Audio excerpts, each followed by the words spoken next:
Hi, I'm Ron Marsh of Ron's Trains and Things, and tonight here on YouTube Model Builders, we're talking about the role of the NMRA in model railroading today.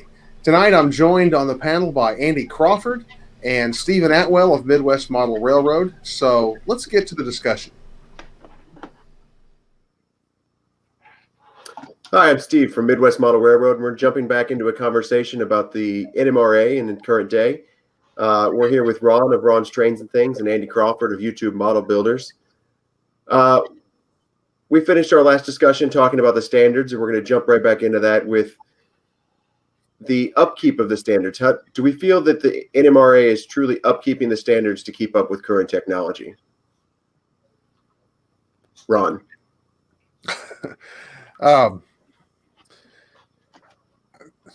I'm not sure if I have enough knowledge to fully answer that. I know that there are many of the standards, and as you look at them, they're dated when they were last reviewed, updated. Many of them haven't been looked at in a very long time, and some of those could probably use some review. And as I think we were talking about in the last segment, some of those things need some timely attention, especially as they deal with technology that is advancing and that is in the process of being developed. So I think there's definitely could use some serious improvement in the review of and updating of those standards in a little more timely fashion than what we have seen in recent years. Andy, do you think they'll be able to? Do you think any organization could upkeep standards when really the review board sit down once a year together at the national show? I think that would be almost impossible to keep it up on a once a year looking at it. There should be in most structures, you'd have a board of directors. They do, of course, that is handling some part of it. You'd have some special committee that would be working on particular standards. I think there is one around the LCC standard, but they should be having these type of sessions like what we do on voice conferencing via Skype or a peer or Hangouts or some use technology in that capacity as well. And they would have to meet on that stuff. This stuff moves too fast. Now, standards for creating a standard around modules, maybe not. I don't have enough instinct on how fast that is advancing, or around benchwork standards, possibly even track work and wheel gauges, things like that. I'm not sure those change enough that you would need a constant line of communication unless something new was being developed, like a Proto 87 standard or a Proto 48 standard, for example. But around the electronic standards, that'd be impossible. I mean, this stuff advances. Sometimes it's several months before anything meaningful happens, and sometimes everything changes on a month-to-month basis. So, no, they would have to have some subcommittee that would be working on that very interactively. And even then, it would be a challenge. And I think Rod really hit the nail on the head with this, that their focus has been distracted from that enough that they have not been everything to the standard side of their commitment to us. I don't think they've done everything there that they could or should be doing. All right. I've mentioned the train show. I think we've mentioned it in a previous episode a little bit as well. I think it's probably the best known thing that the NMRA does inside the hobby is the National Train Show and Convention. Both of you attended this past National Train Show and Convention. Mm-hmm. How did you feel about the attendance and the atmosphere around the train shows? Andy, you want to go first? Well, and I have a bit of a weird experience. Well, I wouldn't say it necessarily weird, but that I had spent a number of years out of the hobby. I maintained my magazine subscriptions, paid attention, wanted to get back in it, but didn't have the space and didn't go to the shows for a number of years. And I remember the shows from 15 years, 20 years ago being a lot bigger. It felt like to me, and the attendance was much higher a number of years ago than I see today. And I see quite a few shows that are significant competitors or better showcase how I would prefer a show to be ran than what they're running. I think they do hit their target audience pretty well with a decent cross section that's not specialized. It's adequate for beginners. I don't know that it offers that much to the more experienced modelers, but beginner up through intermediate, I believe it does offer some benefit to them. I'm just not sure that the cost outweighs as much as it costs for a modeler, especially a newer modeler, to go to one of those versus to go to one of the much smaller shows like the RPMs or fine scales or narrow gauge conventions or one of the more targeted shows. I guess quarter the price. I guess I should have broken that really up into two parts because they're definitely two separate events. There's the NMRA Convention that happens once a year, and then in association at the same time, generally that weekend, is the NMRA show, or the train show that is associated with the NMRA convention. Let's talk about the convention itself first, which is generally hosted at a nearby hotel. And for those of you who don't know, it's 2 days of clinics, generally 2 to 3 days of clinics, and then some excursions that you can sign up for, stuff like that. Ron, you went to the convention for the first time in a few years this time. How did you feel about it downtown Kansas City? As far as the convention itself is concerned, mixed feelings. Of course, for me personally, one of the highlights of attending a convention is getting to go on the layout tours and see people's home layouts. I love to do that, and especially if you happen to get the opportunity to be able to go and operate, on a layout or two during the week. As far as I'm concerned, that part kind of makes the week, and that's one of the real values of attending the convention for myself, is just getting able to see some great model railroading up close and personal, and see how people have done the things that they have done. The clinics I went this year, I was there for the whole week, and I mapped out, at least potentially for myself, every clinic that I thought sounded like it might be of interest to me at all. And I will confess that, I feel like about 75% of those clinics were disappointing. Didn't get the kind of information or the quality of information that I had really had hoped for to help me as a modeler. The one clinic that I thought was the best clinic that I attended was a paid clinic. Actually took a clinic where they taught you how, and you actually used Fast Track's jigs to build a handmade turnout. I had not used the Fast Track's jigs before. I wanted to try them out. Thought it was a great way to do it. That was great, but a lot of the informational clinics were they were disappointing. Not all of them, but many of them. I just didn't walk away with something that was helpful to me, even though the name of the clinic was promising. All right. I want to touch really briefly on what you just said. Okay. Information from clinics. I know that you felt disappointed by the information you gained from clinics. And one of the big things that I've always heard about the NMRA and always gets discussed is the knowledge base that it can provide. In today's world, where the knowledge is so readily available online, how do we compare the online knowledge versus to what we're getting from the NMRA? And does it really hold a candle to what is available to us just by a Google search anymore? It couldn't. That it'd be impossible for them to compete with that. Now they could put together a bit of information that other modelers can't. They can aggregate some information and do some cleaning up of that information or presenting it. This is information that's quite valuable. Figure out the wheat from the chaff. They can filter that stuff out. They don't take enough advantage, of course, as everybody says, of internet technologies. So their method of putting information together is entirely antiquated this day and age. It is pretty much ineffective, I would say. I don't go to them for information. I go to the internet. I do think they can participate in that internet discussion around information sharing. I don't think there's any way with current technology that they could maintain the control and oversight of that at the level that they are probably used to historically. But it's a boon to the hobby. I think the internet's a great thing for our hobby, and I think the NMRA is doing a poor job of participating in that. We have we'll touch on Ron's YouTube channel here. We have Ron Trains and Things that will teach us about segments of the hobby, and we can go and search for very specific things. And Ron has covered topics that were also covered at the National Convention in a clinic. What are your thoughts of like a revamp style where you get people who do actually, in my mind, no one needs to be present. The presenter barely needs to be present anymore for a clinic, as much as they could do a live stream from anywhere in the world and still be like a great thing. I think of clinics is a Q&A opportunity.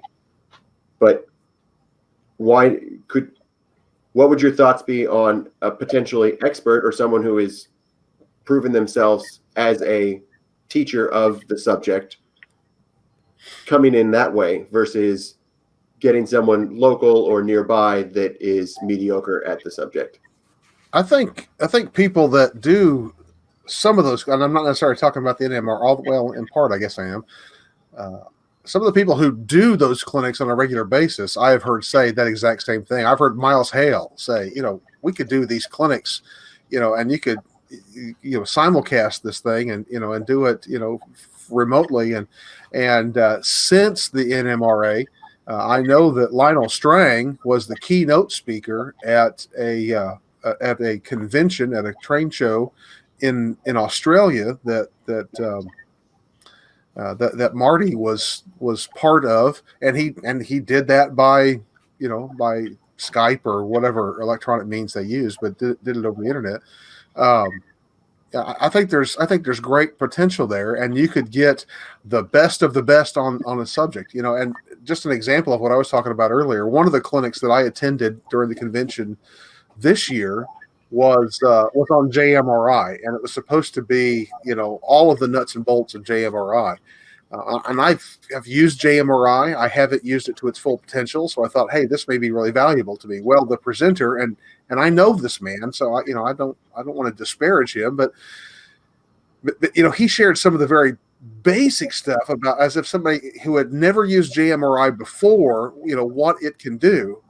And then whenever he was starting to get field questions about some of the more details, he couldn't answer them. Well, those were the whole reason why most of us were there in the first place. That seems like that would be a hard thing. So I'm not sure that the clinics and the people putting on the clinics are necessarily using the clinic format to its best potential, like Fast Tracks. That's a perfect clinic for an on-site experience, a hands-on experience.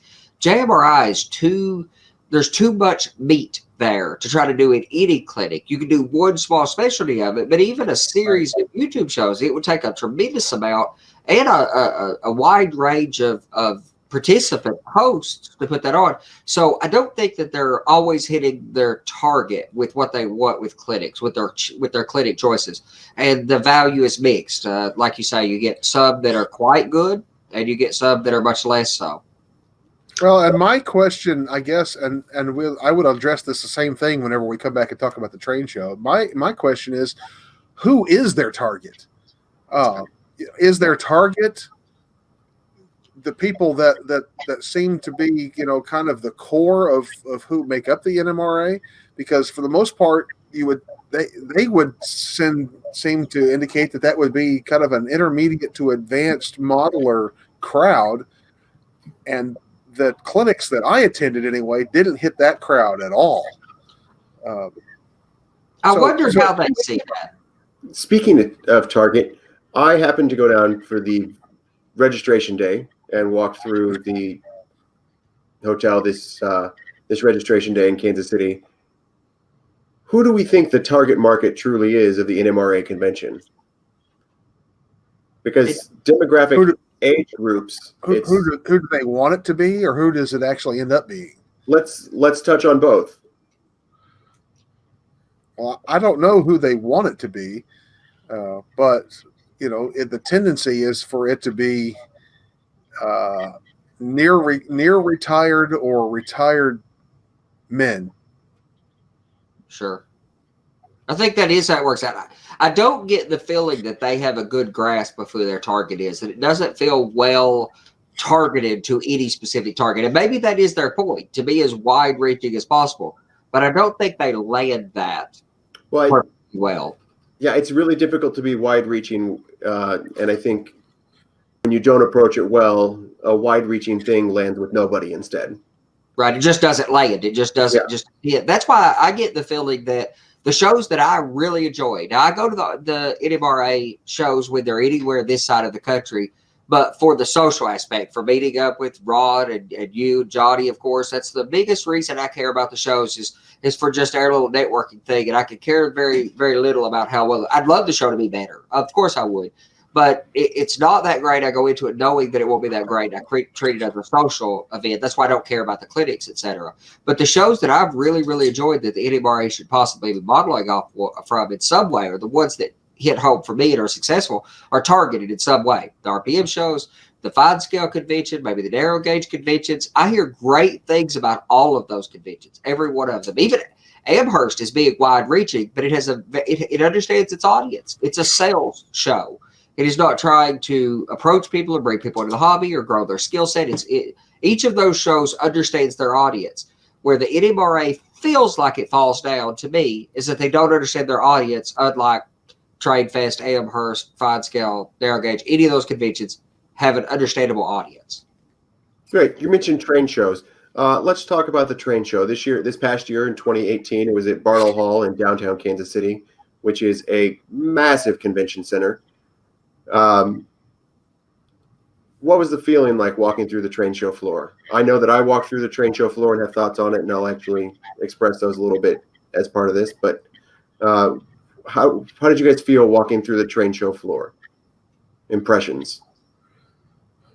Well, of course, I hear a lot of people talk about train shows, and I think maybe my expectations of train shows are different than a lot of other people. I think a train show is an opportunity for modelers, specifically those modelers that are involved in clubs that have modular layouts, but an opportunity for them to display some of their work and some of it in action. I think there was absolutely no doubt that the highlight of that this year was Andy Minusco's monstrous bridge that we all looked forward to seeing, and it did not disappoint. Absolutely. For me, the NMRA, and this is, I don't know what it should be or what they want it to be, but this is what it's always been to me. It's like a living version of Model Railroader magazine. It kind of covers all the bases of model railroading, and this year's show did that. So, and if that's, again, it's not focused like Andy was talking about. It's very broad. One of the things that I honestly enjoyed this year that a lot of model railroaders probably scoffed at was the fact that I thought the Lego train stuff that they had on display was really cool. It's not scale model railroading, and I don't know how it relates to the NMRA at all, but it was fun to see. A piece of what they try to accomplish through the National Train Show is to be a PR thing every year that hopefully will bring families with kids that might ultimately become interested in model railroading. And I think that stuff, maybe has an opportunity to do that a little bit. I think beyond that, of course, go ahead. Yeah, I think you're right about that. Reaching other people who have a passive interest in it or have a minor interest, and it could grow their interest and develop their interest and show them 30-foot long bridges to give them something to aspire to, or to get somebody who interested in the hobby. But I would feel like that idea that the NMRA saw it that way would be a lot more reinforced if they didn't go into the downtown center at the highest end hotel complex that's there. That's extremely difficult to get in and out of, especially probably with young children, etc.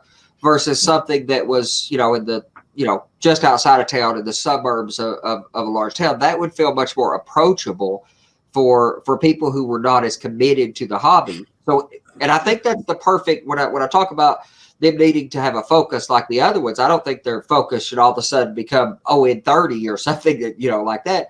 But if their interest was to take beginners or people with a passive interest into something more active, or to take people that were a little bit active and grow that into a much more serious hobby commitment, I think they have a lot of opportunity to do that and to meet that focus. But it doesn't speak to me that they're in the downtown center at these big high-end complexes that are just much more approachable, raise the cost for everyone, them and us as well. Andy, you mentioned cost. I want to throw cost out there. I like to study financial statements, and that's kind of a hobby of mine by itself. And definitely this past year during the NMRA convention, I studied the NMRA financial statements for the past couple of years. But talking about 2017, for the train show, actually, the train show and the convention operated a loss every single year. Do you think it's because of the locations that they choose and the expenses resulting in the locations that they choose? Do you think that's a major role in it? Undeniably, has to be. There's no explanation for why that should be at a loss, considering the opportunities that they have. Those places they're in just feel like, and I'm sure they have to be quite a bit more expensive than some other alternative that I feel like would reach a wider audience as well. So not only do I feel like their choice of place, not only does it obviously cost more, I don't think that it is fulfilling the opportunity that they could reach if they chose a little bit of a different venue. Then I'm not saying go the exact opposite either, but there has to be some balance between the highest end place that you go to. Now, there's some shows that makes sense for. If you go to the Brass Collectors show in Chicago, that makes all kinds of sense that they're in a very high end location, considering their audience. But if the goal for the audience and attendance is for people with a passive interest to grow, as I suggested, if that's their target audience, they are not choosing the correct venue, in my instinct. All right. Yeah. I mean, I think Andy, you were at Amherst in 2017. Is that correct? That was you were at the Amherst show in 2017. I was there in 2017. And comparing the 2017 Amherst show to the 2017 National Convention, I noticed a lack of many of the manufacturers at the National Convention. Your thoughts on that? Significantly, it's significant. Amherst is setting the bar really high for the number of people there. The place is massive, and it's almost overwhelming. It's so massive. Of course, I think they understand their audience better. I think the clinics are just another component to it, but I think their audience is for existing model railroaders who want to purchase something. Versus, I would hope that the NMRA goal had that purchase something as a part of that too, but that they had a more altruistic goal in who they were focusing and targeting versus Amherst's target. But yeah, I can understand why at the cost that they're incurring, I would imagine that the only manufacturers you would get would be the very large players who could write that off as some social exercise, and that it didn't have to become a meaningful contribution back to their bottom line again. And I think that's a miss for the hobby. If we're not getting some of these cottage industry, wood kit manufacturers, etc., the modelers who are seeing it are missing a big section of products available that they'll never see at an NMRA show. All right, Andy, let's pick right back up here next week where we touch back on this and talk about maybe some of the vendors lacking from the National Convention and go into some of the benefits that the NMRA does offer. Oh, hi, this is Big Bill coming to you from YouTube Model Builders. I hope you've enjoyed this discussion tonight that we presented to you. Please tune in next Friday after 3 p.m. when we will post another discussion on model railroad views. Thank you for watching. Take care. God bless, and we'll see you on the radio.